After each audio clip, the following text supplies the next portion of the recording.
Several people have asked me to summarize the differences between Judaism and Christianity. I'm going to go into this in much more detail and much more philosophically at TJS next summer when I'm going to deliver some lectures on the Judeo-Christian tradition philosophically analyzed. But I just want to list a few differences between the two. The Jew seeks the meaning of life in being identified with a people.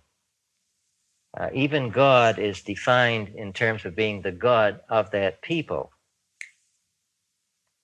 This is the only redemption a Jew knows, to be redeemed from anonymity, from assimilation, from absorption in the whole mass of the other peoples of the earth, the Goyim, as he calls them, Goyim. The major concern of the traditional Christian is individual salvation. He wants to find the ejector button out of this world. He seeks present relief from guilt, and he seeks future immortality. But it's important to realize there is some element of tribalism also in Christianity, and that's in the concept of the church, which is much stronger among Catholics and among Eastern Orthodox than it is among Protestants. Now, it was the genius of Paul. By the way, when I say Paul, I'm talking about the same guy that I referred to as Saul. Paul was his alternate name as a Roman citizen. It was the genius of Paul to have brought together the individual salvation element and the tribal identification element, so that Paul conceived of the new Christian church as the new Israel.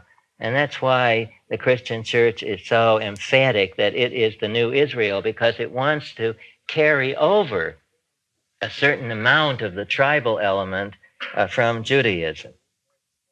Well, that's one difference. The Jew has a horizontal identification with the people to which he belongs, and God is basically the God of that people.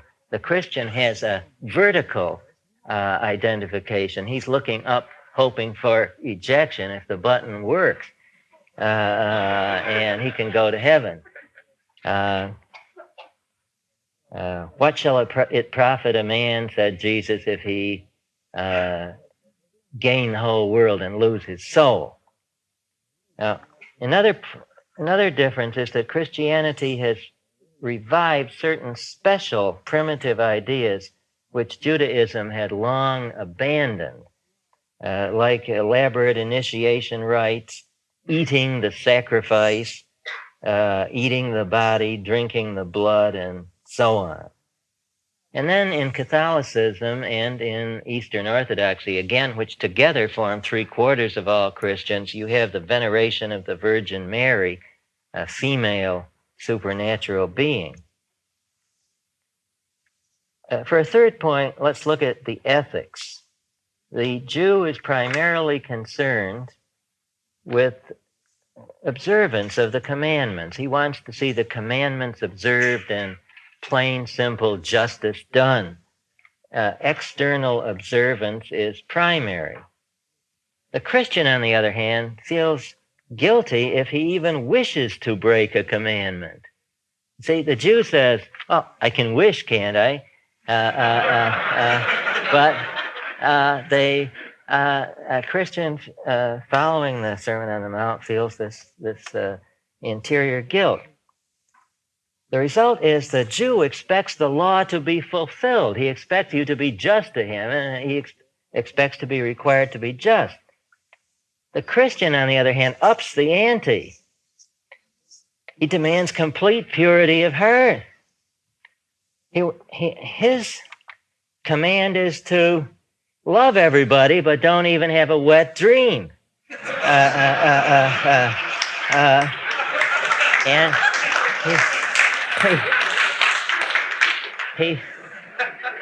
then his next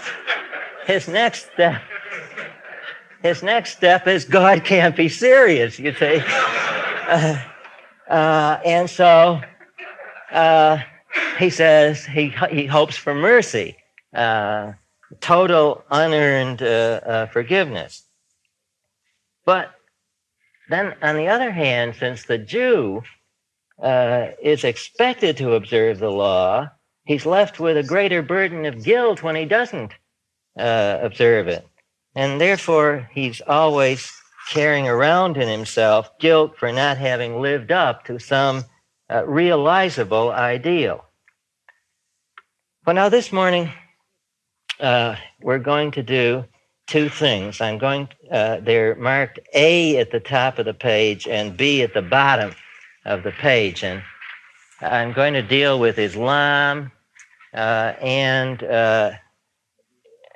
talk about some general conclusions on the role of religion in human history, summarizing the remarks that I have made through the whole series of lectures. Islam is an Arabic religion. The Arabs were a Semitic people who had become relatively isolated from other Semitic people. A larger proportion of them had remained nomads than was the case with other Semites. And yet there were many inhabitants of Arabia who lived a settled and urban life in the south and around India, around Mecca. Still, among the urban Arabs, the influence of the old desert life was very great. And you had the same conflict that you had in Judaism. A good part of the values were old tribal desert values, and these conflicted with town living. Islam, in part, sought to bring about a revival of these desert values. But we cannot say simply that Islam is a religion of the desert any more than we can say that of Judaism. To understand either of them, we must see the clash between desert values and urban values. Now, the nomad of the desert is not a natural monotheist.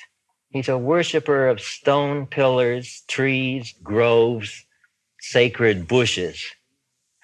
He propitiates serpents and hyenas. He's an animist. In the time of Muhammad, the nomads were basically polytheistic in their attitude. Yet there was a contrary factor. The presence of wandering hermits with a monotheistic tendency. These were called Hanifs, desert hermits who were monotheists and who claimed to worship the God of Abraham, even though they were not Jewish. Mecca was famous for more than being a trade center. It was an important trade center on the way from India to the Mediterranean basin, but it was famous for more than that. It was famous for its great shrine, the Kaaba. The Kaaba, that's the central shrine in Mecca. In prehistoric times, a great black meteorite had fallen on the location of Mecca. And when people moved in and founded a town there, they built a shrine around the meteorite.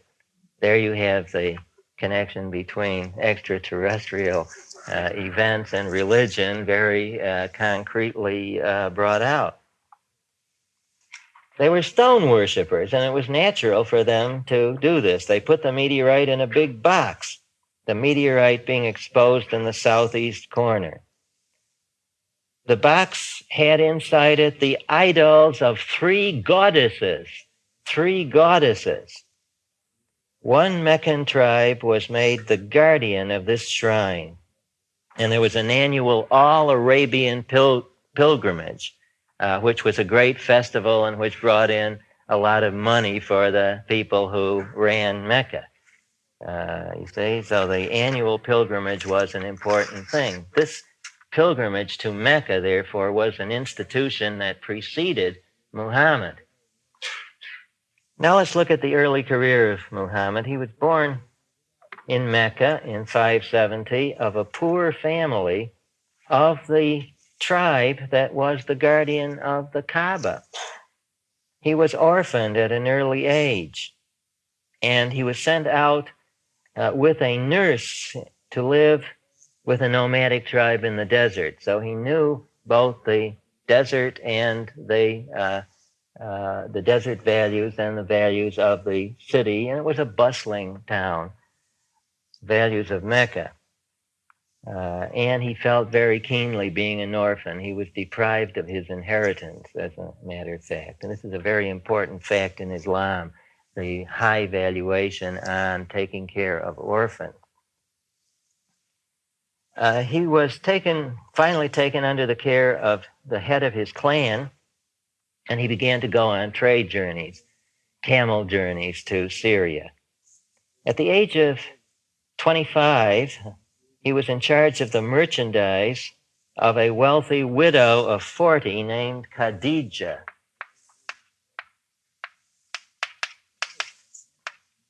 And she thought that Muhammad was rather interesting, and she married him. She later bore him 6 children, 2 boys and 4 girls. This marriage was the turning point of Muhammad's life. Had it not been for Khadija, there might have been no Islamic civilization. She got him on, she set him on the road, and saw to it he remained on it. He obtained sufficient capital to invest in mercantile activities and became well known as a businessman of ability. At this time, Mecca itself was becoming more and more urban. The old tribal values were breaking down. Individual merchants more and more pursued their own individual interests, disregarding the ancient tribal injunctions that they were to share their wealth with the poor and the unfortunate, and especially with the orphans. Muhammad had lived under both tribal and urban conditions, and he was torn between the two sets of values. At about the age 40, he suffered the loss of both his sons, and he went into a kind of mental depression and began to look disheveled and to spend more and more time, guess where? Out in the desert, yes. His friends joked that our Muhammad is becoming a Hanif. One night while he was out in the desert, he had a vision of a majestic being who said to him, "You are the messenger of Allah, Rasul Allah. You are the messenger of Allah." Allah being the same high God I mentioned as bearing the epithet Elohim in the Hebraic tradition, or I use the word El. Muhammad rushed home and told his wife that he thought he was going crazy. And she said, "You're not going crazy, Muhammad. Buck up. Just have a little more self-confidence. Maybe you are the messenger of Allah." She took him to her Christian cousin who listened to the verses, and the Christian cousin said, "This sounds like the law of Moses to me. You are a prophet. You are a Nabi." That's the word for prophet. From now on, at frequent intervals, he would go into seizures during which he sweated profusely, and he received revelations.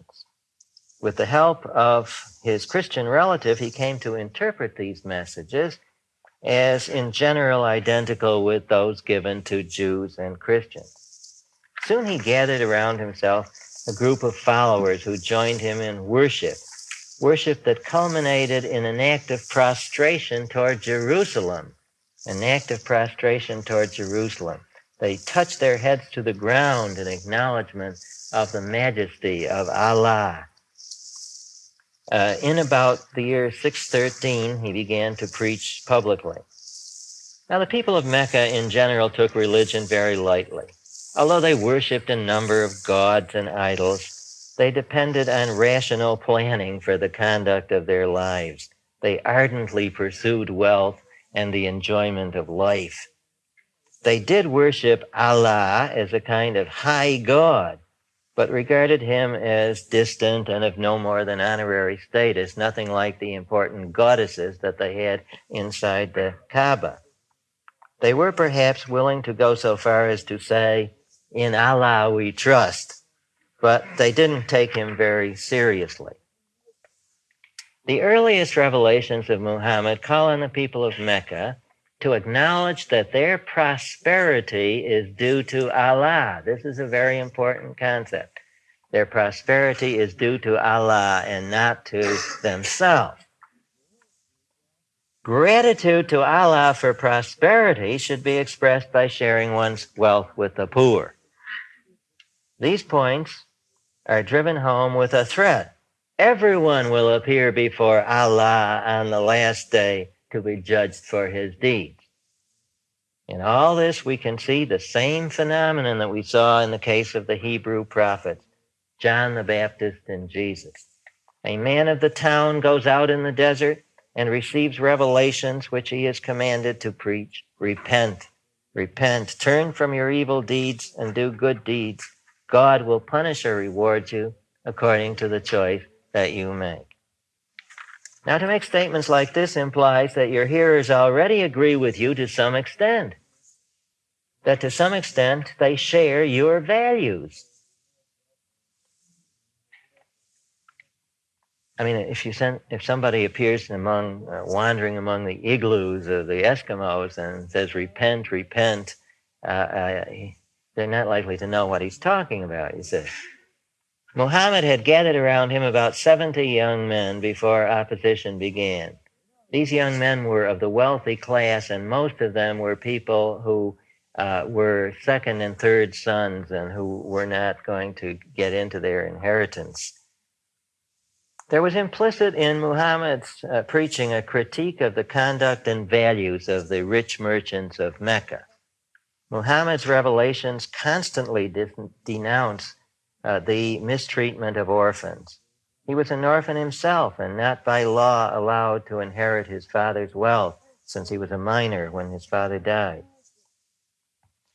Now the rich merchants of Mecca began to get worried at this preaching. Excuse me. They tried to soften his criticisms by giving him a fuller share of trade and a further marriage alliance with one of the wealthiest families. Muhammad refused. Economic pressure was brought to bear on his followers. His doctrine of the resurrection of the body was questioned. His monotheism, his condemnation of idolatry, was probably also feared. Why would his monotheism be feared? What did they have to lose there commercially? The Kaaba, yes, with the goddesses inside. How was monotheism going to be fitted into the Kaaba? Well, Muhammad was so diplomatic, he fitted it in such a way that whenever we think of the Kaaba today, we think of extreme monotheism. The several goddesses were venerated by the use of idols inside the Kaaba, and religious pilgrimages to the Kaaba were a main source of revenue. He was accused of planning to become politically supreme in Mecca. In 619, his wife died, and his own clan withdrew their protection from him. A petty persecution began. By petty persecution, I mean that the other Meccans began to deposit pots of excrement outside his door. This was their first opinion that they had of Islam in Mecca. Things have changed since then. Then, in September 622, Muhammad fled to another city called Medina. And this flight to Medina is called the Hijrah. sometimes called Jira. Now, from this flight, the whole Muslim is the proper word to use, not Muhammadan, the whole Muslim calendar is dated. This was the year 1 of Islam. The first day of the year in which this took place, July the 16th, 622, was the beginning of Islam. On arriving at Medina, this city to the north, he made an agreement with the 8 Arab clans there in which they acknowledged him as the prophet. See, they heard he was doing a job down in Mecca and trying to preach no more tribal warfare, and they had a lot of tribal warfare up there, so they brought him up as mediator. They agreed to refer serious disputes to him. But the Jewish clans refused to recognize him as a prophet. But they got in on the deal by associate membership with the Arab clans. Muhammad's power was limited to the judicial, but he did promulgate several revelations giving legal rules to the Madinans. In January 624, an important thing happened.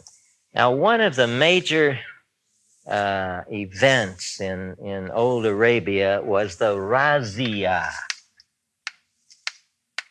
The razzia, where you're up behind a dune with a lot of men, and you see a camel caravan coming, and you decide that they're fair game, and you swoop down on them like Indians, you see, and you kill the people in the caravan, and you loot the goods. A razzia is a raid. In January 624, Muhammad's followers successfully conducted a razzia on a caravan under the protection of the Meccans. Now, Muhammad had been teaching that these razzias are bad, but if somebody initiates aggression against you, a razzia is all right. The Meccans suddenly became aware that Muhammad was a threat to them. At the same time, Muhammad alienated because the Jewish clans continued to reject him as a prophet. He veered away from his previous pro-Jewish policies, and he ordered his followers not to face Jerusalem anymore, but to face Mecca when they prayed. In the same year, he defeated in battle a much larger force of Meccans during another razzia. Some people in Medina had satirized him in verse, and they were soon assassinated. He made a minor disturbance an excuse for expelling the Jewish clan that ran the market. The remaining Arab waverers then became his followers. In 627, a great army of 10,000 men from many Arab tribes marched against Medina to stop this new, growingly strong guy. Muhammad exhibited brilliant military, economic, and political strategy. He saw to it that the crops were all harvested before the besieging army arrived. He had a large trench dug around the city, and he sent agents to sow dissension among the attacking tribes. After a night of wind and rain, the enemy melted away. Muhammad then turned to his chief enemy in Mecca, and he became in Medina, and he became reconciled with him. This was a man who had seriously slandered him. Then they said, come on, let's go and attack the Jews, who had been intriguing to overthrow him. He executed all the men and sold the women and children into slavery. This was the beginning of a new policy for Muhammad. This is how he began to build Islam, to divert the feuding of the Arabs outward. Make peace with your friends and go, make peace with your lesser enemies and go against your greater enemies. He saw the tremendous energy the Arabs spent on bloody feuds, killing somebody whose great-grandfather had insulted your great-grandfather. This is something special to the Arabs, something they don't share with the Jews. If only this energy could be united in one force and directed outward, it could be used for conquest. How to unite them? By offering them his religion as a platform of unity, and by making every kind of diplomatic concession, including offers of economic advantage to the tribe.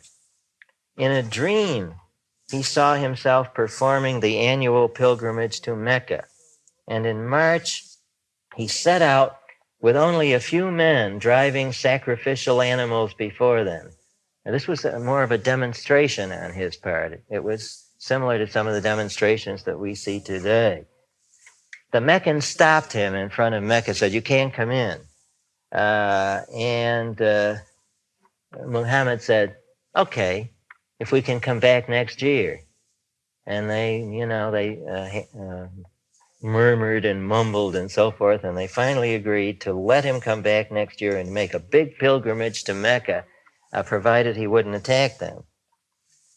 In this piece of brilliant strategy, Muhammad had stooped to conquer. He saved face for the Meccans at the same time, but he still had to deal with the feelings of his followers. So he said, "Let's attack some Jews."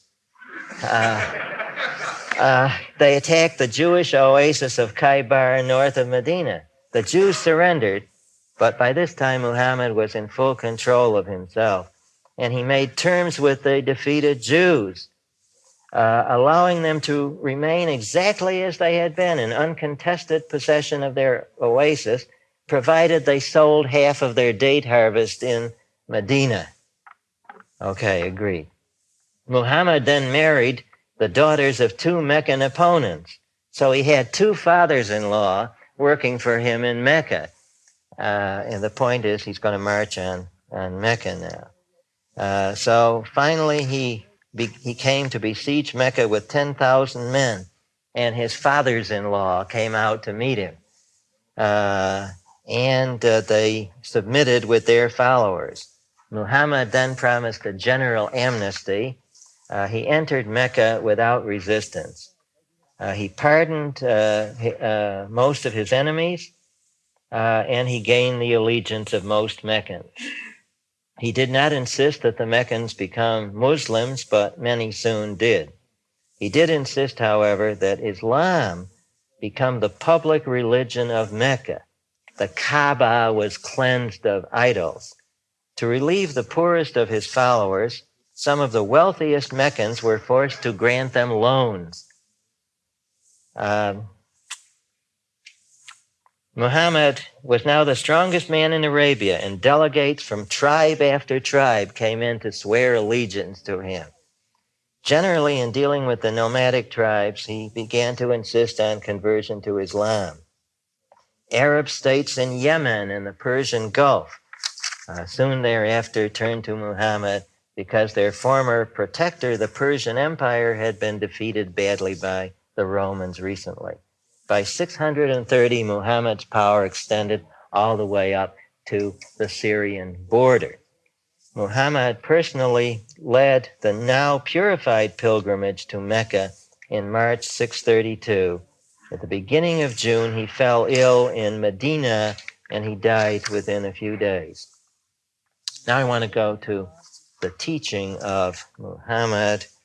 I want to put it under three headings. First, a return to tribal values.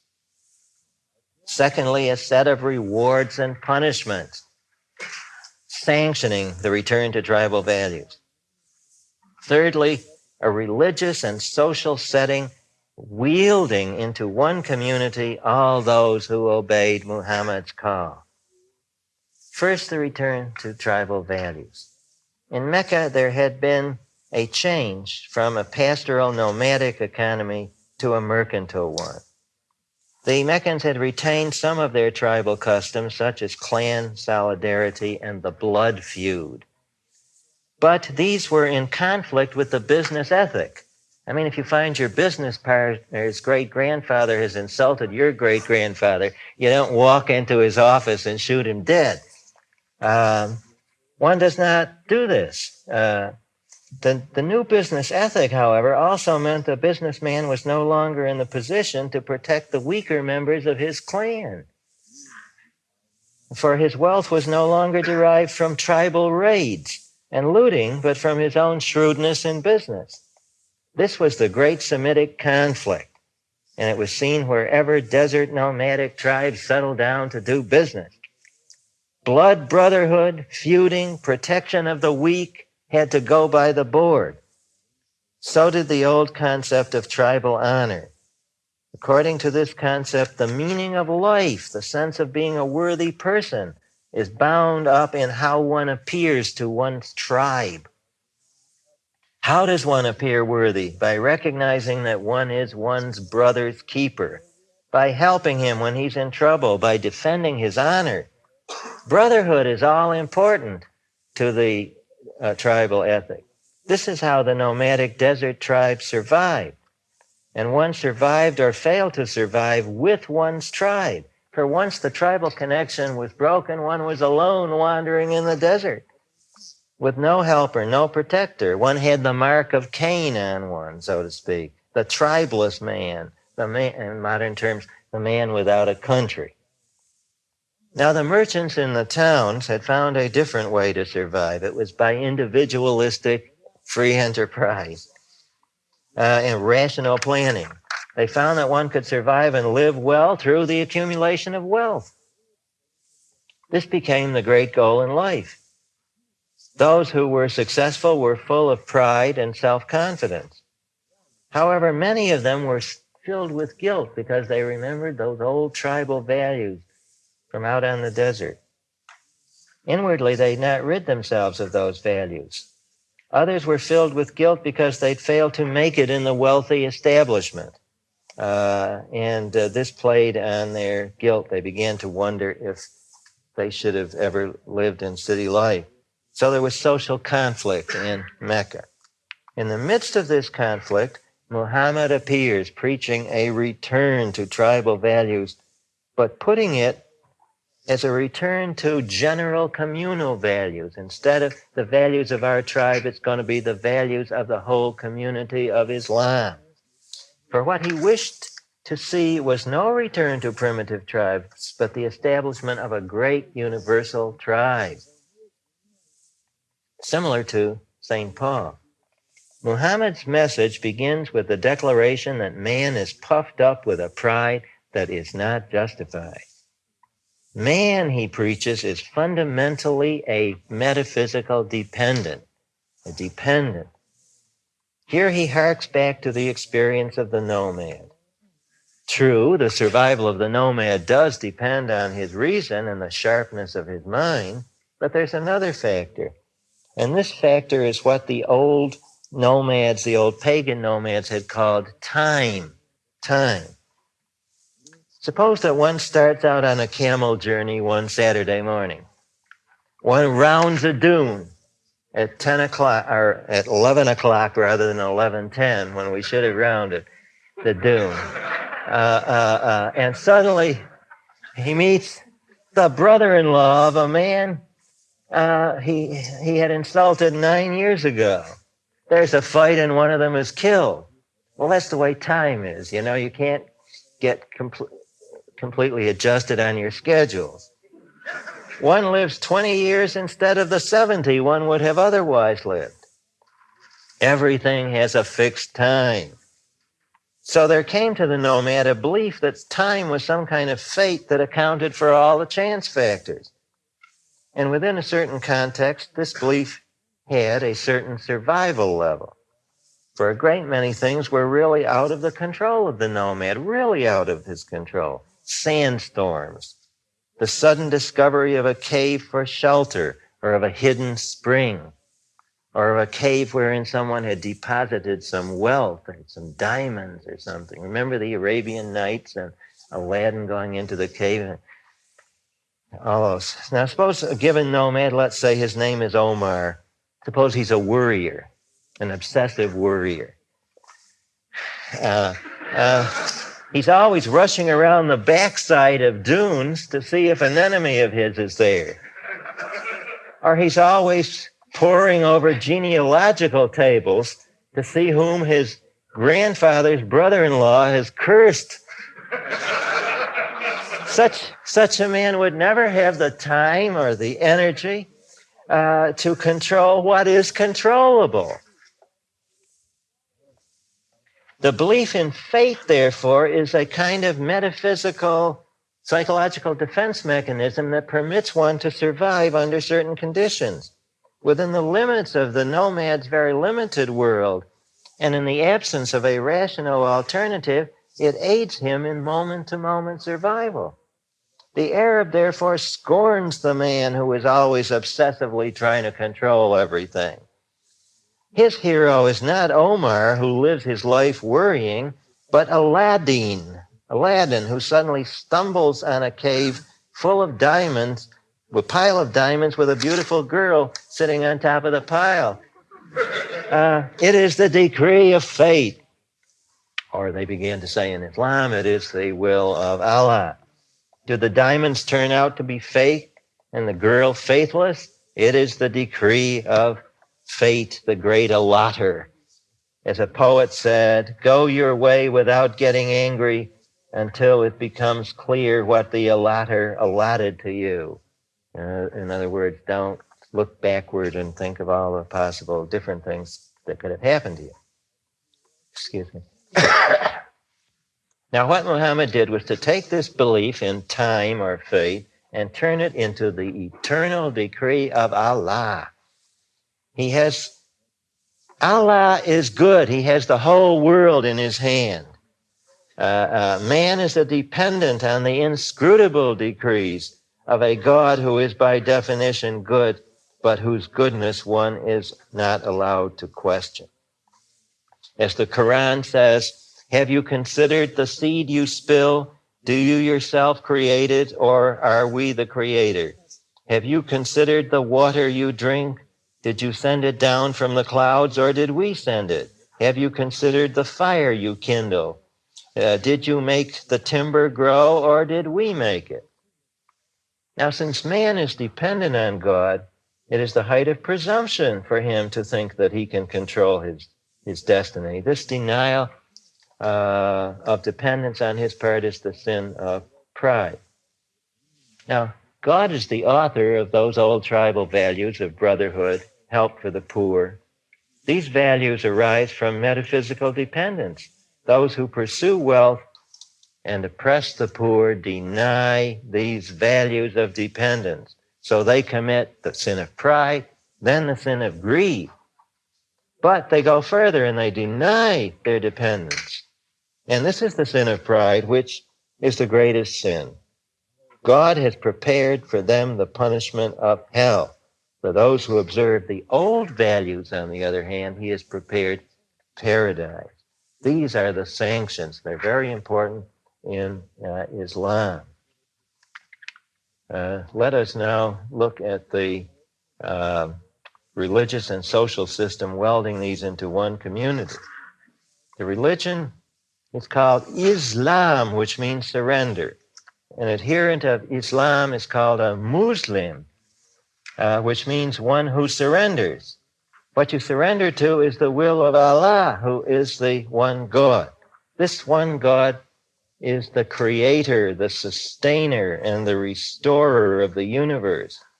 He revealed himself to a whole line of prophets, from Noah through Moses to Jesus.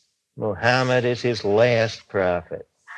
The revelation to Muhammad consummates all previous revelations and cancels them.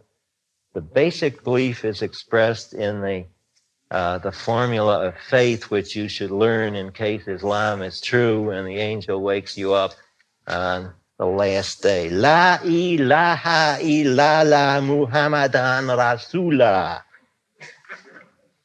There is but one God. Muhammad is the prophet of God. From this essential belief are derived belief in angels, commandments, the series of prophets, the Quran, the final statement of God's revelation, the resurrection, the last judgment, heaven and hell, and the 5 pillars of Islam. The 5 pillars of Islam are, first of all, to say from one's heart what I just said. Sincerely, the profession of faith. Second pillar, the 5 daily prayers, including congregational prayer on Friday. 3, the welfare tax. 4, fasting. And 5, the pilgrimage to Mecca. First, the profession of faith. Second, 5 daily prayers. Third, the welfare tax. 4, fasting. And 5, the pilgrimage to Mecca.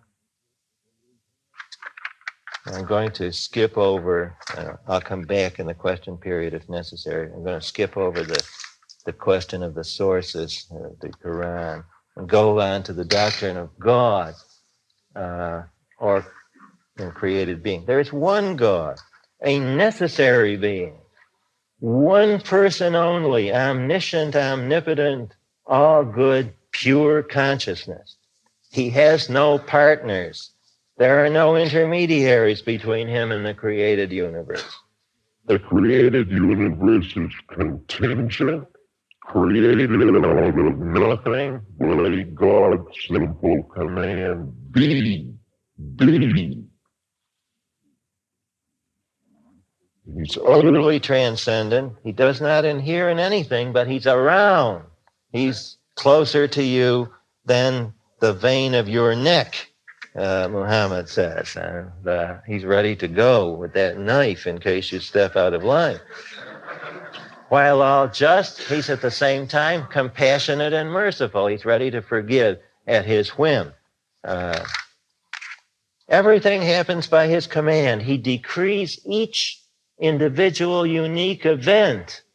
Now, in a certain way, by its influence on certain medieval philosophers, paved the way for Hume, because each event can be conceived as existing by itself, apart from all other events, and each event is separately decreed by God. Be, you see? And what happens to scientific law then?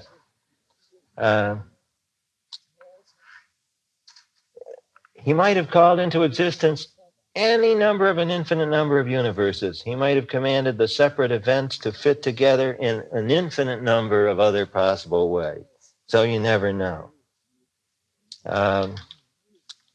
Only angels and men are capable of departing from the order decreed by Allah. Dogs will always act like dogs. Allah never wills that a dog suddenly climb a tree or anything like that. He puts them in their proper order, to be sure. But angels and men can depart from that order. The devil rebelled because of pride, and he persuaded Adam, the first man, to join him. Adam, however, repented and was forgiven.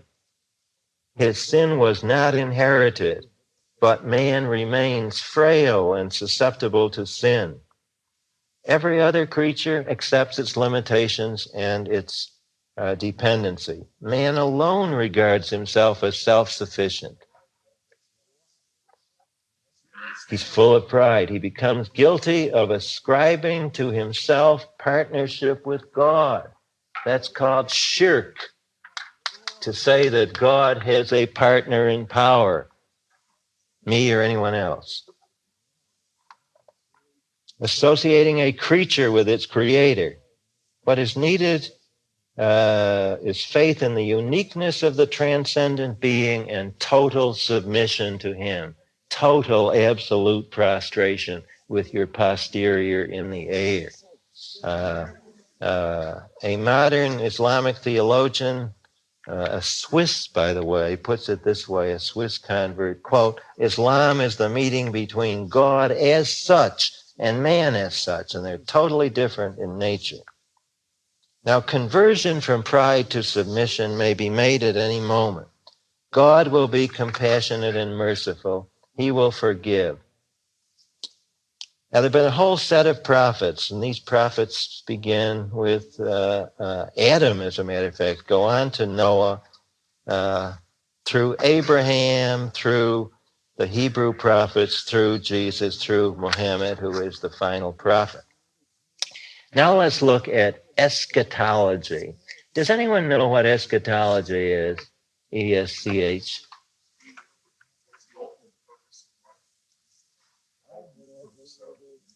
Not quite the purpose. It is, yes.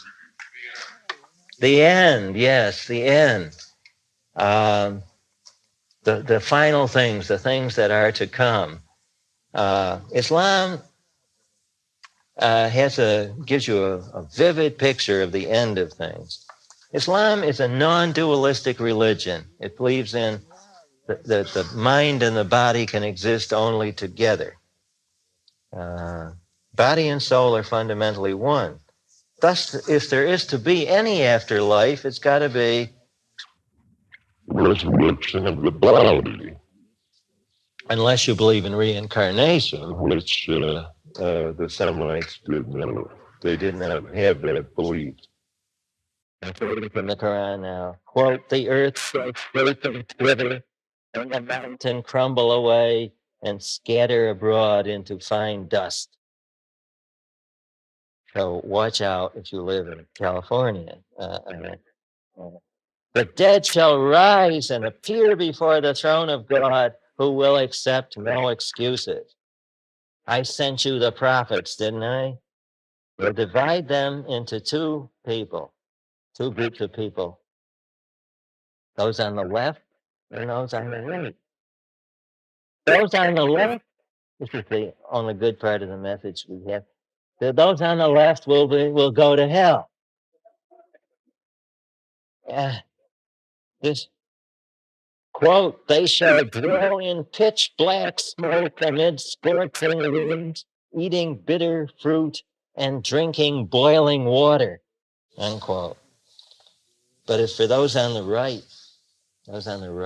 I quote from chapter or Surah 56,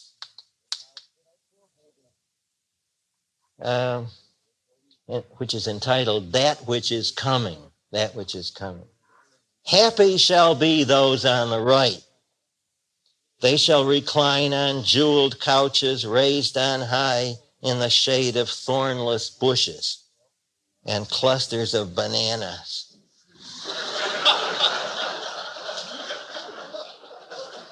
Amidst gushing waters and abundant fruits, forbidden nothing, everlastingly alive.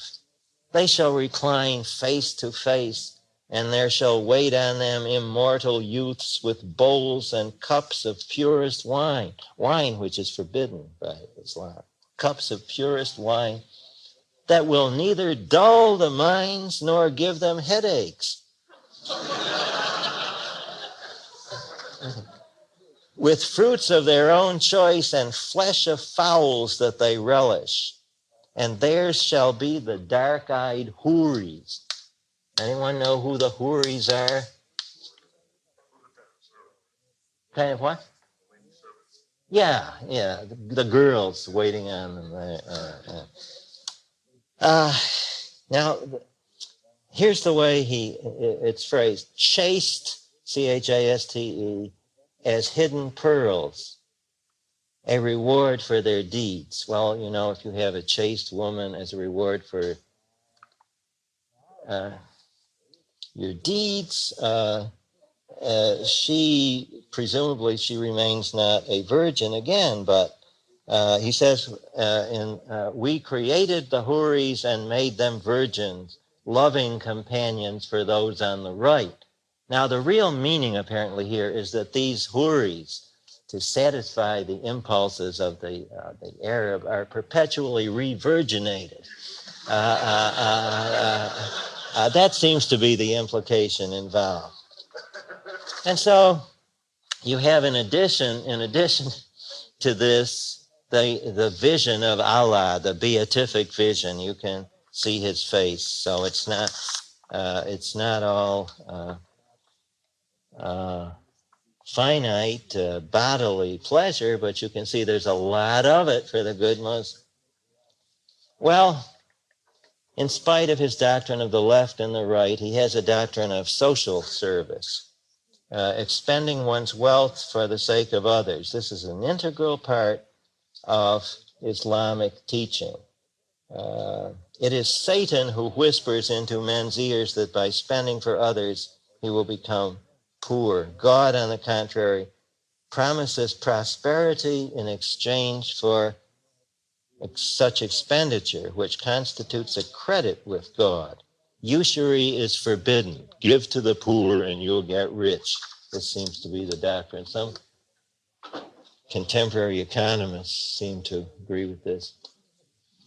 Now we get to number 18, the conflict with Hellenism. The forces of Islam quickly conquered the southern and eastern Mediterranean basin. There they encountered the Hellenistic culture, which was already absorbed into Christianity. Translations of Aristotle were made by Christians of the Eastern churches, and they soon became available in Arabic. Other writings in Greek philosophy also became available. The Greek point of view was at first admired. They didn't know what they were getting into. And it was advocated up to a point by the party called the Mutazilites. That's the pro-reason party in Islam, the Mutazilites. Greek philosophy, however, especially Aristotle, contradicted the whole Islamic point of view.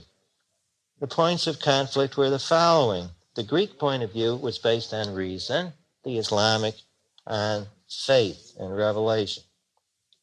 Greek philosophy regarded all of reality as knowable. This was true even of divine beings like the prime mover, knowable by reason. Whereas Islam believed that God was transcendent and unknowable. That's the second conflict. First, it's reason versus faith. Secondly, it's the knowability of divine beings. Third, the Greeks believed the universe was fundamentally orderly and subject to regular law. But the Muslims believed that each event was separately decided by God's arbitrary predestination. Fourth, the Greeks believed in an ethics and politics based on reason.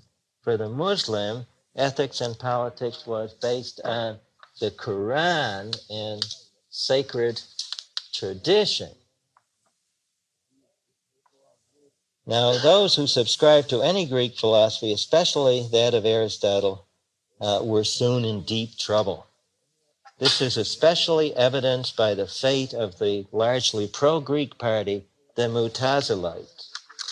The sect of the Mutazilites represented a strong pro-reason reaction against the traditional doctrine of Islam. The traditional doctrine about the Quran was that it was part of the mind of God and therefore co-eternal with God. The real meaning of this doctrine is that it's a blasphemy to raise the slightest question about the Quran. The Mutazilites rejected this doctrine, and they said that this is making the Quran into a second God to make it unquestionable. The Quran, they said, is a creature just like a beast of the field. Therefore, it does not necessarily express the essential nature of God any more than the cockroach does. They didn't put it that way, but the Quran must be subject to the interpretation of reason. If we find that a given thing is irrational and seems to be taught in the Quran, we conclude that God didn't really mean it this way. He sort of stuttered when he talked, he said. If anything in the Quran seems contrary to reason, we must then reinterpret it in accord with reason. This had an influence on the Christian Middle Ages. In this way, we do not erect a second God, and at the same time, reason is saved. This is called the doctrine of the unity of God. It's really the doctrine of the priority of reason. Secondly, we apply this immediately to sections of the Quran seeming to teach predestination. Now, predestination takes away moral responsibility, and man, the Mutazilite said, is morally responsible. A good God would not reward or punish eternally unless man were morally responsible. This they called the doctrine of the justice of God, and presented themselves as defenders of the justice of God. But of course, it was really the assertion of man's free will. These two pro-reason doctrines were accompanied by a strong emphasis on moral virtue and uprightness. The Mutazilite position began to make some headway when, unfortunately, their own zeal proceeded to fanaticism, as so often happens with people in this area. Their zeal proceeds to fanaticism, and they shot themselves in the foot.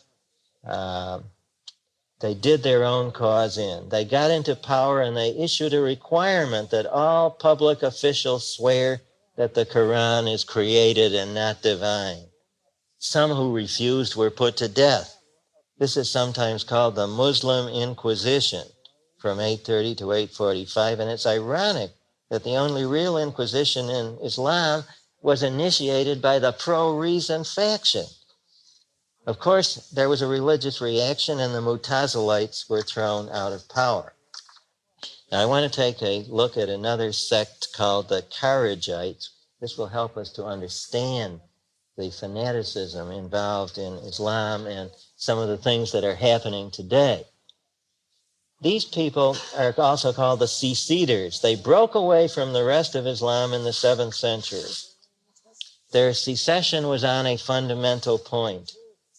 Granted that the principles of Islamic morality are correct, how shall they be applied in practice? Now, the principles of Islamic morality are not necessarily correct, as you know, and therefore it follows that to apply them is going to be difficult. How shall they be applied in practice? All Muslims agree that one should do good and refrain from evil. But they added, this must be understood under the condition that one takes circumstances into account. See? Take circumstances into account when you're applying principles. The Kharijites, who were mostly nomads, rejected this condition. They insisted on good conduct as defined by the Quran, avoidance of sin as an absolute duty to be performed in and out of season, even at the cost of life itself. Anyone who failed to do this was not a true Muslim and should be excluded from the community. The gate of paradise, they said, is open only to those who believe and live an upright life. They are the only true Muslims. They are the people of paradise. All others are the people of hell. This is a parallel, you see, to Augustine's City of God and City of Man, except not an exact parallel because Augustine thought they were intermixed in the church. A person who has broken any commandment of the Quran has forfeited his membership in Islam. He belongs to the people of hell. Next, exclude him. Next, does any leader hesitate to exclude him? Assassinate the leader. He is no guardian of the purity of Islam. So much for what may be called moderate Kharigism. Now, naturally, a doctrine like this resulted in more and more splintering and more killing. The Kharijites began to break down into small bodies of men varying from 30 to 100, each body claiming to be the pure people of paradise. They camped near cities or trade routes. The doctrine became, the only true Muslims are the people camped here. Well, a caravan goes by, and you see, you have returned to the old pre-Muslim ethic of raids on all caravans. Everyone is fair game. Let's kill them and rob them. Now, the fundamental roots of this fanaticism can be found in the phenomenon of the breakup of tribes. In a primitive tribe, you have absolute certainty. You don't need principles, as a matter of fact. You get to know Ali and Omar and so forth, and you watch their body language, and you know how they don't want the flap of their tent disturbed and so forth. Are you peering through you understand that you don't need precise theological principles involved. Now, when these people were taken out of their tribal life and thrown into the vast body of Islam, and they were given these principles, general principles, they began to get scared because they were unsure of the proper interpretation of the principles.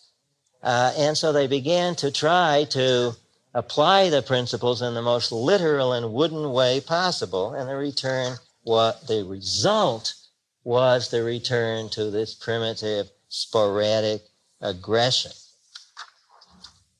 Now,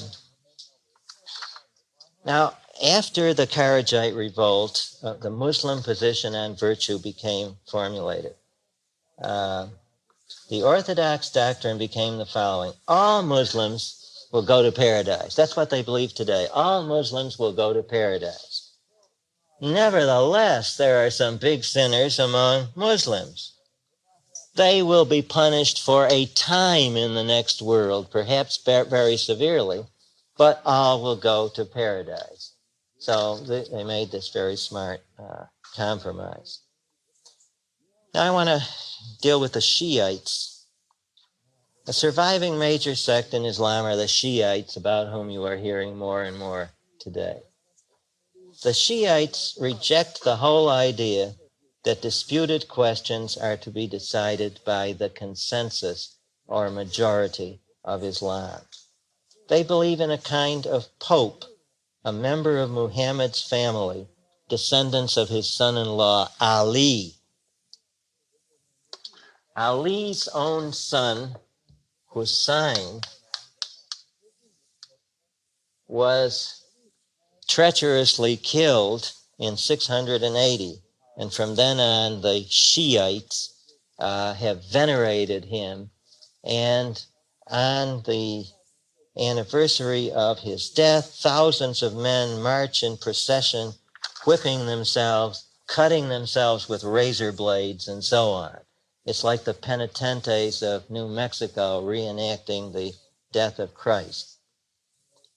The supreme head of Islam, according to the Shiites, is the Imam.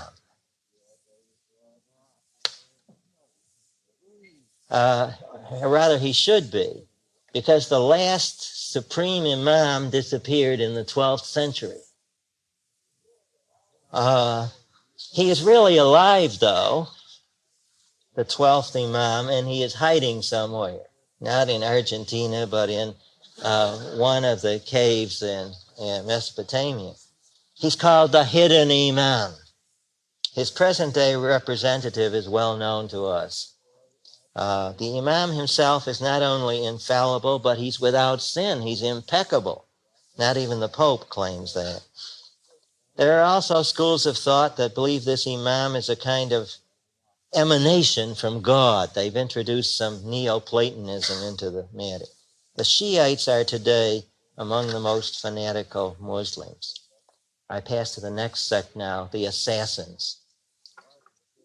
One medieval sect was that of the Assassins. This sect was led by a mountain chief called the Old Man of the Mountain. The Old Man of the Mountain. The Old Man of the Mountain surrounded himself with an army of fanatical youths. Their training included the following as a finale of their Paris Island experience. They all got completely stoned on hashish, you see, from which you get the word assassin. They were then led to a hidden cave where they enjoyed all sorts of delights, the wine and the girls and everything, for a month. Then they were put to sleep and taken back to the barracks. Well, what do you suppose they were told back in the barracks? They've been in paradise, and how do we get back there would be the answer of the youths. And go out and fight in a holy war against the enemies of Allah, and you'll wake up again in paradise where you were. Now, this made for enthusiastic soldiers, and still makes for it today. They were indomitable fighters. Now, I'm going to make some conclusions about Islam, and during the question period, we can go back and look at the further and later developments. It's a religion born out of tension between nomadic life and urban life. Muhammad saw the Meccan life as corrupt. He retired to the desert to gain inspiration. Finally, the inspiration came. The message was not a simple call to return to the traditions of tribal life, but the call to create a new tribe based on a set of principles, not tribal customs, principles. These principles called for the protection of orphans, the poor, and the weak. A threat that if people did not do this, they would go to hell, but if they did this, they would go to paradise. A theology to back this up, absolute monotheism, derived from the Jews and the Christians. The doctrine of the Last Judgment, also derived from the Jews and the Christians. Telling people to submit absolutely to this message, and if they did so, to offer them entrance into a new super tribe, Islam, which allowed men of all races, without distinction, to come in. Turning intertribal warfare and caravan raiding outward against those who attacked Islam. Integrating all the above into an unbelievably simple and articulate code. Is everybody getting this or following it? Am I going too fast? Then finally falling upon the two decadent and corrupt civilizations to the north, the Persians and the Romans, both of whom were involved in interminable theological disputes, and they were always fighting with each other. Conquering them in whole or in part. These moves were carried out by Muhammad and his successors with unbelievable skill and diplomacy, and they resulted in the creation of a new civilization, the Islamic. But the fierce spirit of the tribal caravan raiders was never fully subjected to the needs of civilized living. The result was the continual outbreaks of waves of fanaticism by people who were uncertain of the proper interpretation of Islam or uncertain of what to do next. Fratricide, which has continued to this day. The Arabs can't get together on anything. It was Muhammad's desire to bring them together, and to a certain extent he did, but then they began to quarrel over the theology, over the principles. The Muslims never fully overcame their archaic idea that the primary means of production is caravan raids. And even after they got into an oil economy, they have the same mentality has survived. Now I'm going to discuss now some general conclusions about the role and function of religion in human history, which was the title of this series of lectures. First, I wish to call your attention to a point in my definition of religion. That religion rests on the assumption that certain human needs can be satisfied by resort to the supernatural. Now, of course, that implies that some of the needs may not be real at all, the presumption that certain needs may be satisfied. Some of the needs we may want to satisfy may be mere subjective needs, pseudo-needs, such as the need that everyone should love me. That is a subjective need, not a real need. Now, as man passes from primitive to highly civilized society, his objective and true needs are more and more taken care of by technology and medicine. See? More and more. But this control is far from perfect. And so certain objective needs remain, like the need to predict the path of tornadoes, for instance. And we're unable as yet to do that. So there are some objective needs not yet taken care of. And that's where the preachers are, you see. out there praying, giving thanks that we have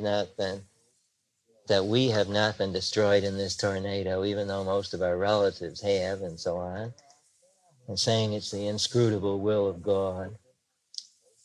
So it partly claims to be in control, or at least to submit these events to the will of God, certain objective needs. Religion today still claims to be able to satisfy certain objective needs, like security from tornadoes. But then there are certain subjective needs, certain illusory needs, like the need to be loved by everybody. In an advanced technological society, religion continues to appeal to such needs. What a friend I have in Jesus. Somebody up there loves me. So there are then these two classes of needs which remain to be satisfied by religion: real objective needs, not yet taken care of by man's control over his environment, and all these illusory subjective needs. Religion we will always have with us, as long as it is assumed that any need, real or illusory, can be met by appeal to the supernatural. This is the main reason for the survival of religion in modern civilization. And this was the question that we addressed ourselves to at the beginning of the first lecture. The reason for the survival, for the continuing strength of religion. But one may object. Why the continuing primitive content? Why the emphasis on dietary laws, on original sin, on being washed in the blood of the Lamb, on eating the body and blood, and so on?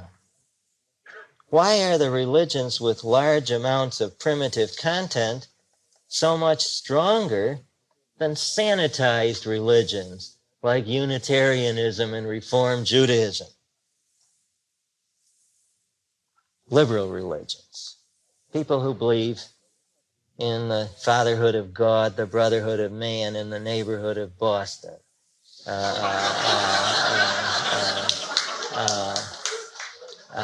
Or practicing but barely believing Catholics who believe that there is no God and that Mary is his mother.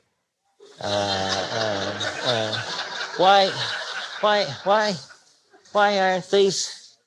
Why isn't this? Doesn't this form of religion become stronger as the Pope liberalizes the Catholic Church? Fewer people go to Mass on Sunday. Well, why then do the primitive elements continue to appeal more? First, because they claim more mana.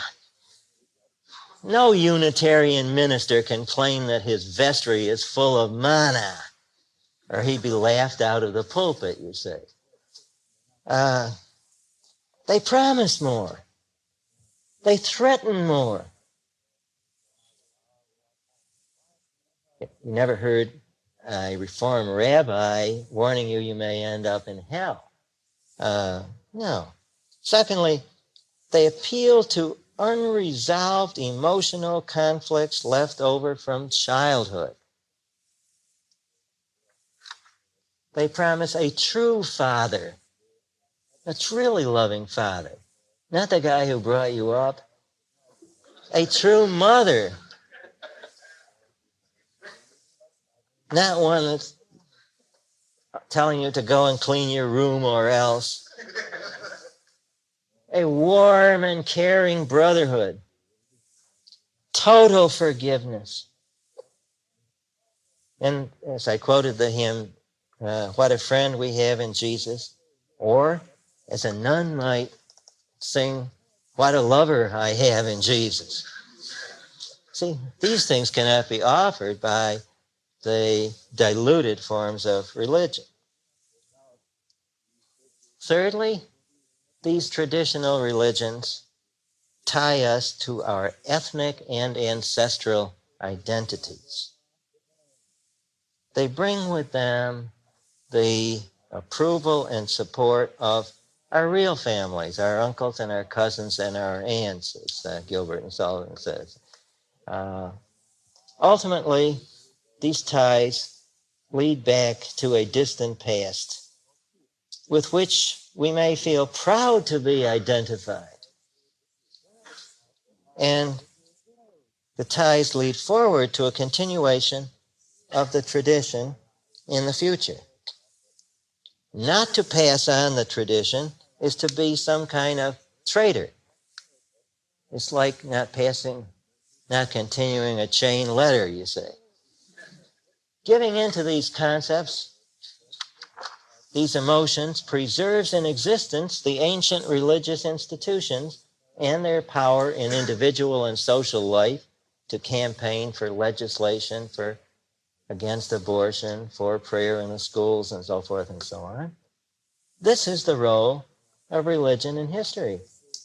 To understand it is to expand our rational control over our lives. Thank you very much.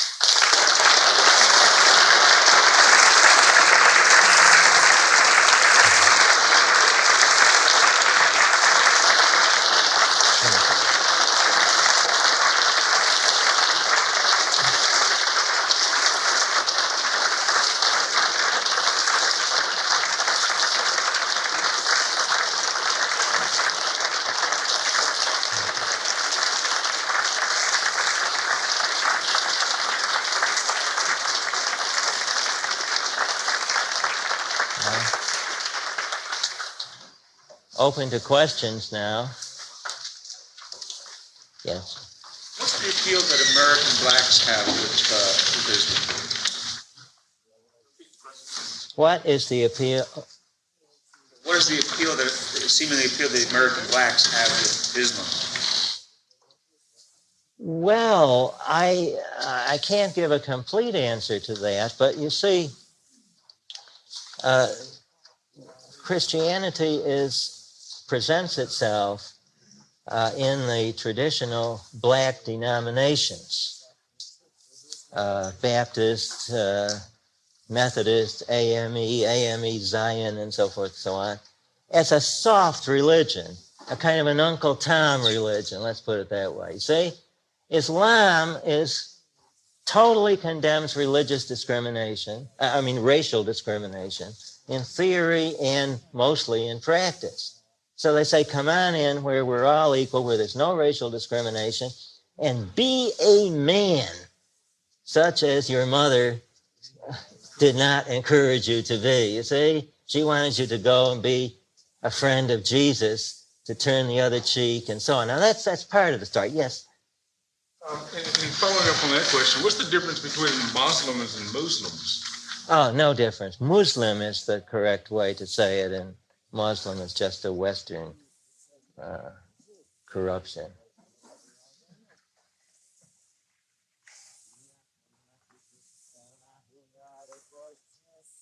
Any more questions? Oh, yes. Was it Aristotle's influence that resulted in the accomplishments of the Arabs, especially in math and medicine and arts?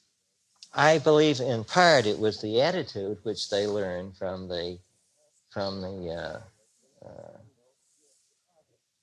Aristotle. You must remember that the peoples of the whole Mediterranean basin had this great Hellenistic civilization.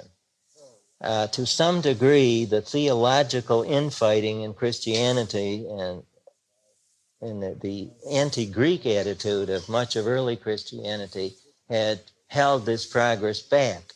When the Muslims came in, at first they liberated all these people that had been subject to the Christian church, and they rediscovered the Greeks, and everything seemed all right for a while under the protection of Islam. Now, that's part of the story.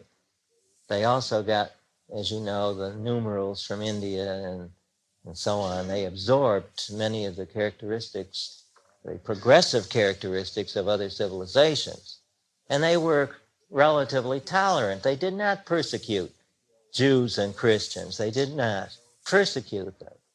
You could find Christian churches all over the Islamic civilization. You couldn't find any mosque in France or Italy. You'd get killed, but it's Islam which was relatively more tolerant. But they forced the Jews and the Christians to live in certain quarters of the town, and they let them live under their own law, with their rabbis or priests interpreting the law. Yes. I had a discussion with somebody who is a Muslim, and they said that their altruism was limited to 7 houses in either direction. 7 what? 7 houses, or 7 families in either direction, all around them. That would be the extent of their altruism, their care for their brothers. I didn't know anything about that. That comes as a complete surprise to me, and I think he probably belonged to a splinter sect of our camp over here. I don't know. This is quite new to me. Yes. The metabolites that appeal to reason in some respects, to what extent do they appeal to reason? Well, they soon divided into a left and right wing. And the left-wing Mutazilites were the more radical pro-Greeks, and the others began to develop a kind of Muslim scholasticism. If you see what I mean, the assumption of the absolute authority of the Quran, but with considerable amount of hair splitting. So I perhaps spoke with some degree of exaggeration when I said that as a party they were that pro-reason. They were not entirely any more than the Thomists were, but relatively they were. Yes. Oh, I had to leave out several sections. Is it the last day? Starting 10 minutes late. Gary made it start. Yes. Sorry.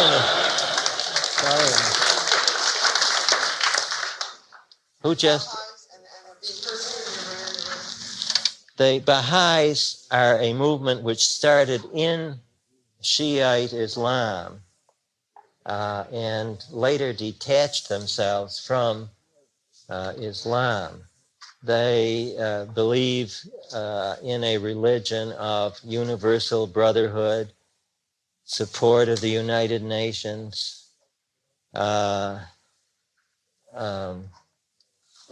They're actually a very authoritarian sect, which is highly organized and highly centralized. And they believe in charity, they believe in brotherhood, they believe in universal literacy. You might say they are a kind of representative of old-fashioned Victorian liberalism in turbans. Their leader was called the Bab. He was killed by the Shiites in Islam in a famous execution in which the bullet that was he was hung, and the bullet that was supposed to kill him passed through the rope, and he just dropped down and ran for his life. But they got him and killed him. And he was succeeded by a man named Baha'u'llah, who was the real founder of the Baha'i religion. Now, I don't know. Do you want to know any further details? Oh, they're being persecuted because they deviated from Shiite Islam and founded a really universal religion that was basically non-legalistic and basically Western. They're wealthy, by the way. Again, we have the Jain phenomenon. They're wealthy because they're a minority and because they have their own ethos, because they've been persecuted. And they are really catching hell from the Ayatollah more than anyone else. Yes. Dr. Peacock's talk last night and your talk today both focused somewhat on certainty and happiness. And it seems that there's some sort of success correlation between religions and their offering certainty and happiness. Well, at least the illusion of certainty and the illusion of happiness. Yes, that's true. The more they offer in those two departments, the more they attract people. And if they manage to give the illusion to some extent by producing ecstatic states, mystical exaltation, speaking with tongues, the laying on of hands continually.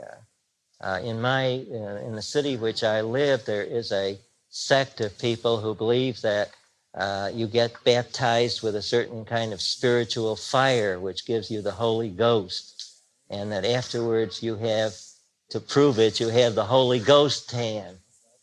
Now, how they do this, I don't know, but maybe it's some psychosomatic phenomenon. But that sort of thing gives, it's not certainty, it's conviction. You say it's the substitute for certainty. It's conviction. Yes. How did we get from the world that you're ending up describing with this primitive religion and these nomads and caravan raiders to the world that fed, that seemed to be a more advanced civilization than Europe and had a lot of Aristotelianism in it? Well, that's part of the later history of Christianity and of Western society generally, and of the Renaissance and of the Enlightenment and so on. All that I had set myself to explain was not Western civilization in these 4 lectures, but the survival of religion in spite of the Enlightenment and the Industrial Revolution and the Renaissance. How come so many objectivists have spoken to me and written saying, do you know anything about this? How did it come about? Why isn't religion falling to pieces? And that's what I tried to answer, yes. Yes, the lady in red. Can you recommend a general survey history book on religion? Well, there's a man named Noss. Do you know? A man named Noss, whose first name I cannot at the moment remember, but he's written a standard survey in comparative religion. You might look it up in books in print. I just can't remember the title. Noss, Noss. That's probably the best general survey in terms of an academic student survey. There are lots of other books about primitive mythology and later mythology, the works of Joseph Campbell, Mircea Eliade, and so on, which you might be. I can tell you afterwards about. Yes. Given the irrationality of Islam, especially the Islamic Republic, our buddy, the present Imam, is there any way to deal with these people outside of force, threat of force? I mean, they want to die, they want to be martyrs. Is there any way we can deal with them? Well, there's a peculiar thing about, if you notice the whole career of Muhammad and the way he dealt with the tribes, they're always willing to make a quick deal. And I suppose that's why somebody told Reagan this, and he took it very literally, And he decided to send him a Gideon Bible, but that wasn't, it might have been done by very careful negotiation. I don't know, but they're always breaking away from each other, and being traitors to each other and stabbing each other in the back. And so if you have to have momentary peace, this is the way to do it. And don't approach them with an absolutely hard and fast rule, because this is not going to work. This is simply not going to work. They have a very complex structure of principles and customs which they interpret and reinterpret, and it's never quite what you think. You got to watch the dunes, that's all. Yes, John. Can you say something about the sources of Islam?